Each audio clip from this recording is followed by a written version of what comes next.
এখানে প্রথম প্রশ্নে দেওয়া রয়েছে এক চল বিশিষ্ট দ্বিঘাত সমীকরণ নির্ণয় করো।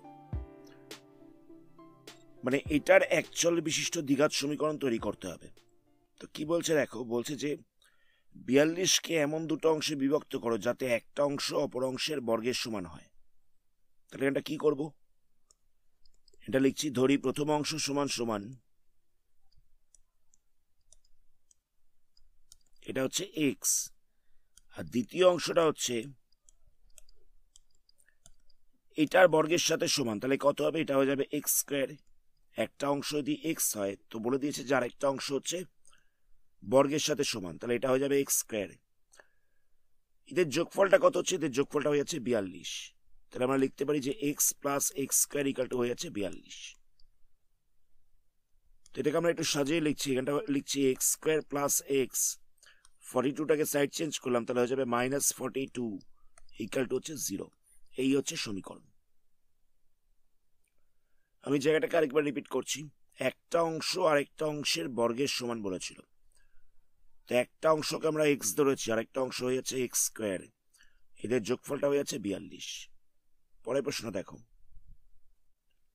নেক্সট প্রশ্ন বলছে দুটি ক্রমিক ধনাত্মক অযুগ্ম সংখ্যার গুণফল হচ্ছে 143।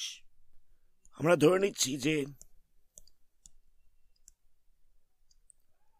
প্রথম অযুগ্ম সংখ্যাটা হচ্ছে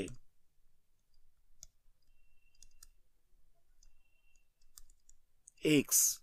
আমরা ধরে নিলাম যে প্রথম অযুগ্ম সংখ্যাটা হচ্ছে এক্স। আচ্ছা, অযুগ্ম সংখ্যা কোনটা? 1, 3, 5, 7, যেগুলোকে 2 দিয়ে ভাগ করা যায় না সেটা হচ্ছে অযুগ্ম সংখ্যা। তো এদের সবকটার মধ্যে ডিফারেন্স কত রয়েছে দেখো, সবকটা রয়েছে +2 করে।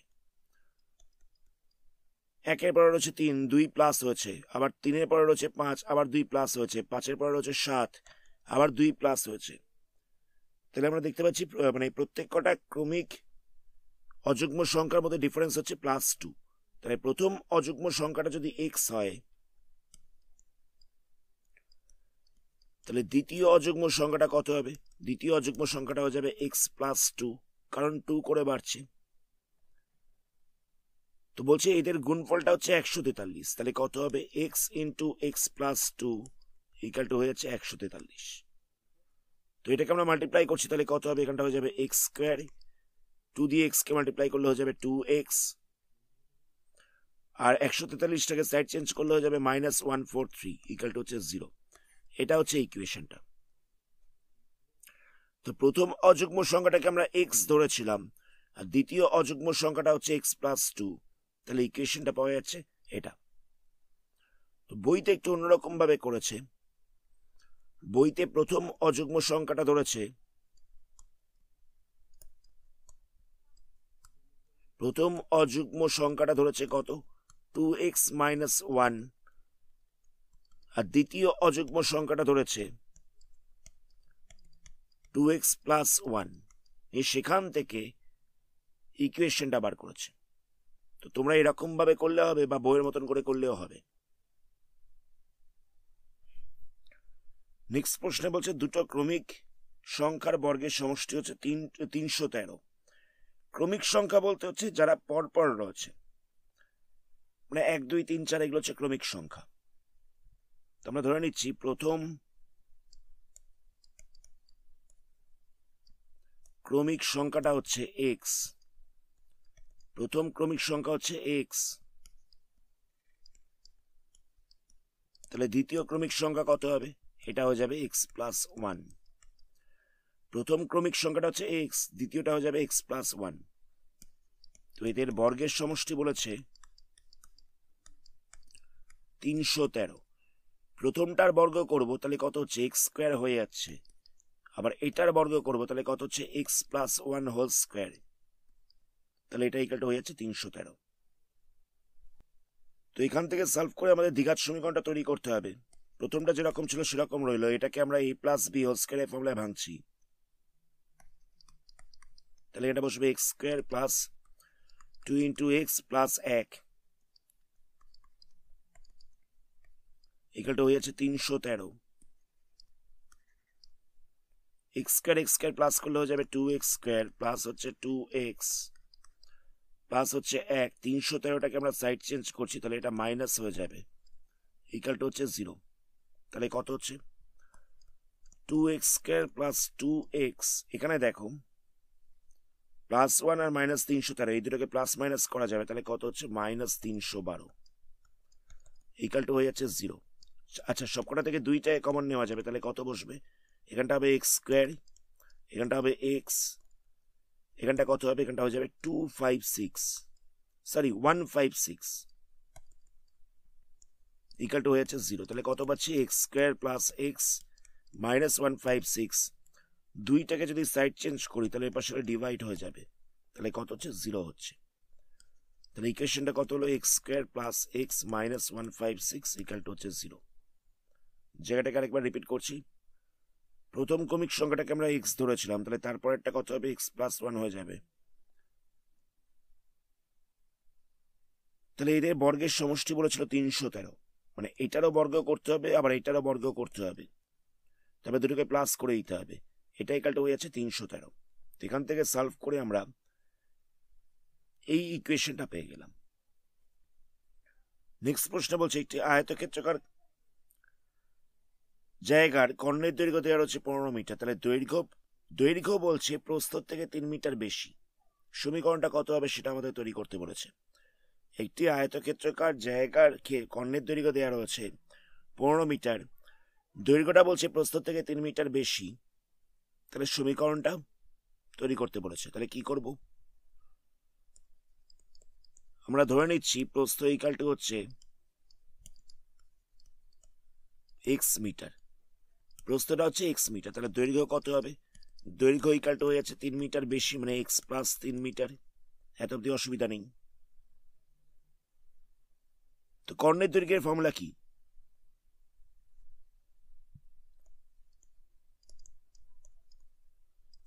আয়তক্ষেত্রের কর্ণের দৈর্ঘ্য ফর্মুলা হচ্ছে √ দৈর্ঘ্য স্কয়ার প্লাস প্রস্থ স্কয়ার, এটা হচ্ছে কর্ণের দৈর্ঘ্যের ফর্মুলা। তো এখানে দৈর্ঘ্য বলতে কত রয়েছে, দৈর্ঘ্য বলতে রয়েছে x প্লাস 3, প্রস্থ বলতে কত রয়েছে x রয়েছে। তো এই কর্ণ ইকুয়াল টু দেওয়া রয়েছে কত, কর্ণ ইকুয়াল টু দেওয়া রয়েছে 15 মিটার। তাহলে বলা যেতে পারে √x plus 3 whole square plus x square equal to হচ্ছে 15। তো এখান থেকে সলভ করে আমাদের দ্বিঘাত সমীকরণটা তৈরি করতে হবে। তাহলে কি করব, আমরা বোথ সাইডে √ করে দিচ্ছি, তাহলে কত হবে x plus 3 whole square plus x square ছিল, এটার √ দেওয়া ছিল, তো এটারও আমরা স্কয়ার করছি, 15টারও আমরা স্কয়ার করছি, বোথ সাইডে স্কয়ার করে দিয়েছি। তাহলে এখানে কত হবে, স্কয়ার আর √ ক্যান্সেল হয়ে যাবে, তাহলে পাওয়া যাচ্ছে x plus 3 whole square plus x square equal to হয়ে যাচ্ছে 15 স্কয়ার, 15 স্কয়ার মানে হচ্ছে 225। তো এটাকে আমরা a প্লাস b হোল স্কয়ারের ফর্মুলায় ভাঙবো, তাহলে কত হবে x square plus 2x into 3 plus হচ্ছে 3 স্কয়ার প্লাস দিয়ে হচ্ছে x স্কয়ার ইকুয়াল টু হচ্ছে 225। এটাকে আমরা a প্লাস b হোল স্কয়ারের ফর্মুলায় ভাঙলাম, তাহলে এখানটা বসছে a square plus 2ab plus b square. তাহলে কত পাওয়া যাচ্ছে, এখানটা হয়ে যাচ্ছে x square plus 6x plus 9 plus x square equal to হচ্ছে 225। তো আমরা x স্কয়ার গুলোকে প্লাস করছি, তাহলে হয়ে যাচ্ছে 2x square plus 6x plus 9, 225টাকে সাইড চেঞ্জ করছি, তাহলে এটা মাইনাস হয়ে যাবে, তাহলে কত পাওয়া যাচ্ছে 2x square plus 6x minus 216 equal to হচ্ছে 0। দুইটাকে কমন নিচ্ছি, তাহলে কত পাবো x square plus 3x minus 108 equal to হচ্ছে 0। আমরা দুইটাকে কমন নিয়েছি, তাহলে এখানটা হয়ে যাচ্ছে x square plus 3x minus 108 equal to হচ্ছে 0/2, 2টাকে সাইড চেঞ্জ করলাম, তাহলে এখানটা হয়ে যাচ্ছে x square plus 3x minus 108 equal to হচ্ছে 0। এটা হচ্ছে দ্বিঘাত সমীকরণটা। আমরা এখানে প্রস্থটাকে এক্স মিটার ধরে নিয়েছি, দৈর্ঘ্যটা বলেছিল 3 মিটার বেশি, তাহলে দৈর্ঘ্যটা হয়ে যাচ্ছে এক্স প্লাস 3। কর্ণের দৈর্ঘ্যের ফর্মুলা কি? দৈর্ঘ্য স্কোয়ার প্লাস প্রস্থ স্কোয়ার, এটা ইকুয়াল টু দেওয়া রয়েছে 15। আমরা বোথ সাইডে স্কোয়ার করে দিয়েছি, তাহলে এখান থেকে রুট ওভারটা উঠে যাচ্ছে, এখানে হয়ে যাচ্ছে 225। নেক্সট স্টেপে আমরা কি করলাম, এটাকে এ প্লাস বি হোল স্কোয়ার ফর্মুলায় ভাঙলাম, লাস্টে এগুলোকে প্লাস মাইনাস করেছি, তো সেখান থেকে ইকুয়েশনটা পেয়ে গেলাম x square plus 3x minus 108 equal to হচ্ছে 0। নেক্সট প্রশ্নে কি বলছে দেখো, বলছে যে 80 টাকায় কিছু পরিমাণ চিনি কিনেছেন কোনো এক ব্যক্তি, তো বলছে চিনির দাম যদি 1 টাকা করে কম হতো তাহলে আরো 4 কেজি কিনতে পারতেন। তার জন্য আমাদের দ্বিঘাত সমীকরণটা তৈরি করতে হবে। 80 টাকায় কিছু পরিমাণ চিনি কিনেছে, তো বলছে যে চিনির দাম যদি 1 টাকা কম হতো তাহলে আরো 4 কেজি বেশি চিনি কিনতে পারতেন। তাহলে কি করবো আমরা ধরে নিচ্ছি 1 কেজি চিনির দাম x টাকা, এটা ছিল আগে দামটা। তো বর্তমানে 1 কেজি চিনির দাম কত হচ্ছে, 1 টাকা করে কমে গেছে, x মাইনাস 1 টাকা হয়ে গেছে। সেটাই বলেছিল যে 1 টাকা করে দাম কমে গেছে। তো 80 টাকায় তাহলে আগে কত কেজি চিনি পেতেন? 80 টাকায় আগে চিনি পেতেন, 80 টাকায় আগে চিনি পেতেন 80/x কেজি। কেন?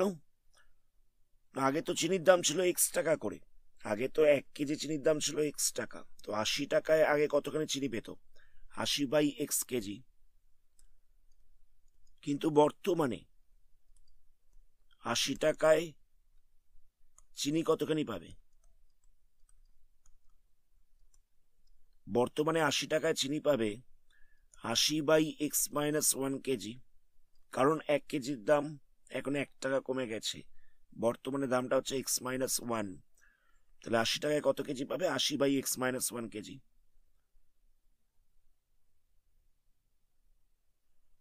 তো বলছে বর্তমানে যে পরিমাণ চিনি পাচ্ছে সেটা আগের চিনির পরিমাণের থেকে 4 কেজি বেশি। বর্তমানে যে পরিমাণ চিনি পেয়েছে সেটা আগের চিনির পরিমাণের থেকে 4 কেজি বেশি। বর্তমানে পেয়েছে এই পরিমাণ চিনিটা, আগে চিনি পাচ্ছিল এই পরিমাণটা, তো বলছে এটা বর্তমান চিনি পরিমাণটা আগের চিনি পরিমাণের থেকে 4 কেজি বেশি, তাই দুটোকে মাইনাস করে আমরা 4 করে দিয়েছি। 80/x minus 1 minus 80/x equal to হচ্ছে 4। এখান থেকে আমরা কি করবো, লসাগু করে মাইনাস করছি, এখানটা হয়ে যাচ্ছে x ইন্টু x মাইনাস 1। তো x মাইনাস 1টা দিয়ে আমরা ডিভাইড করছি, তাহলে কত হবে? x হয়ে যাবে, সেটাকে দিয়ে উপরেরটাকে মাল্টিপ্লাই করলাম, আবার এক্সটা দিয়ে ডিভাইড করছি, তাহলে এখানটা পাওয়া যাবে কত? x minus 1। তাহলে এখানটা হয়ে যাবে 80 into x minus 1 equal to হচ্ছে 4। যেরকম ভাবে ভগ্নাংশ যোগ বিয়োগ করে ঠিক সেরকম ভাবেই করেছি। তাহলে এখানটা কত হবে? 80x মাইনাস 80x মাইনাস সাইনটা ভেতরে মাল্টিপ্লাই হবে, তাহলে হয়ে যাবে প্লাস 80 বাই দিয়ে কত হচ্ছে? x স্কয়ার মাইনাস x, এক্সটাকে ভেতরে মাল্টিপ্লাই করে দিয়েছি, ইকুয়াল টু হচ্ছে 4। তাহলে এখানে দেখো 80x plus 80x minus 80x cancel হয়ে যাবে, তাহলে কত পড়ে থাকছে? 80/x square minus x equal to হচ্ছে 4। তো ইকুয়াল টু সাইনের দুপাশে ওপরে ওপরে কাটা যায়, 4 দিয়ে কাটলে এটা 20 পড়ে থাকছে, এটা 1 পড়ে থাকছে, তাহলে কত হবে? এটা হয়ে যাচ্ছে 20/x square minus x equal to হচ্ছে 1। তোমরা ক্রস মাল্টিপ্লাই করছি, তাহলে কত হবে? x square minus x equal to হয়ে যাচ্ছে 20। তোমরা 20টাকে সাইড চেঞ্জ করছি, তাহলে কত হবে? x square minus x minus 20 equal to হচ্ছে 0। এটা হচ্ছে ইকুয়েশনটা। আমরা প্রসিডিওরটাকে আরেকবার রিপিট করছি। আমরা ধরে নিয়েছিলাম যে 1 কেজি চিনির দাম হচ্ছে x টাকা, আগের দাম। তো বর্তমানে 1 টাকা দাম কমে গেছে, তাহলে বর্তমানে দামটা হচ্ছে x মাইনাস 1। তো 80 টাকায় আগে কতখানি চিনি পেত? 80 আগের দাম, মানে 80/x। বর্তমানে 80 টাকায় কতখানি চিনি পাবে? 80/x minus 1। তো বলছে বর্তমানে যে চিনিটা পাচ্ছে সেটা আগের চিনির পরিমাণের থেকে 4 কেজি বেশি। তাই এই দুটোকে মাইনাস করে দিয়ে ইকুয়াল টু দিয়ে লিখে দেওয়া হচ্ছে 4। তো এখান থেকে আমরা যেরকম ভাবে ফ্র্যাকশনের মাইনাস করে, ভগ্নাংশের মাইনাস যেরকম ভাবে করে ঠিক সেরকম ভাবে মাইনাস করলাম, তাতে পাওয়া যাচ্ছে কত 80/x² - x, এটা ইকুয়াল টু হয়ে যাচ্ছে 4। তো আমরা 4 দিয়ে ক্যান্সেল করলাম, তাহলে উপরটা পড়ে থাকছে 20, এখানটা পড়ে থাকছে 1। তো সেখান থেকে আমরা ক্রস মাল্টিপ্লাই করছি, তাহলে হয়ে যাবে কত x² - x ইকুয়াল টু হয়ে যাচ্ছে 20। তো 20টাকে সাইড চেঞ্জ করলাম, তাহলে এখানটা হয়ে যাচ্ছে -20। এটাই হচ্ছে দ্বিঘাত সমীকরণটা। এখানে একটা জিনিস বলে রাখি, তো আমরা এখানে চিনির দামটাকে x ধরে নিয়েছিলাম, কিন্তু তোমাদের বইতে চিনির পরিমাণটাকে x ধরেছে, মানে আমরা একরকম ভাবে করেছি, বইতে আরেক রকম ভাবে করা রয়েছে।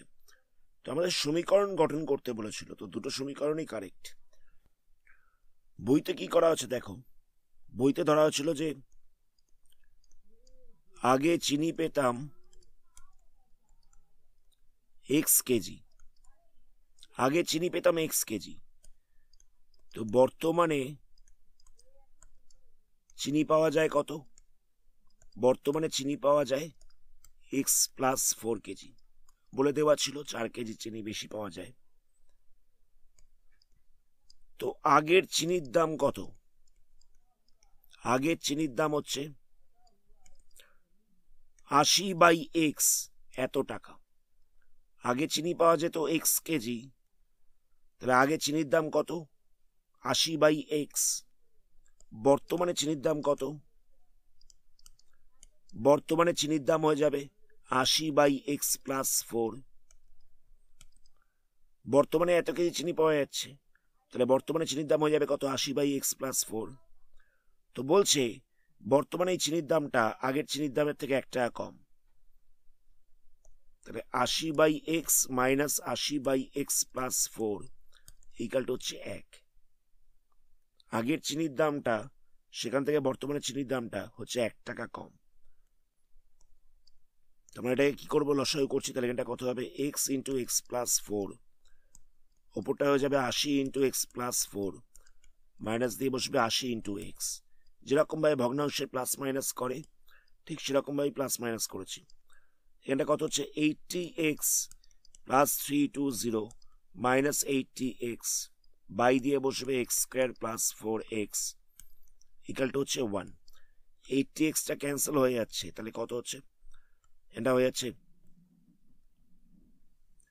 x² + 4x ইকুয়াল টু হচ্ছে 320। ক্রস মাল্টিপ্লাই করেছি, এটার সাথে 1টাকে মাল্টিপ্লাই করে দিয়েছি, 320টাকে সাইড চেঞ্জ করছি, তাহলে কত হবে x² + 4x - 320 ইকুয়াল টু হচ্ছে 0। বইতে আগের চিনির দামটাকে x টাকা ধরে নেওয়া ছিল, বর্তমানে আচ্ছা আগে চিনির পরিমাণটাকে x কেজি ধরে নেওয়া ছিল, বইতে আগে চিনির পরিমাণটাকে x কেজি ধরে নেওয়া ছিল, তো বর্তমানে আরো 4 কেজি বেশি পাচ্ছে, তাহলে কত হবে x + 4 কেজি হয়ে যাবে।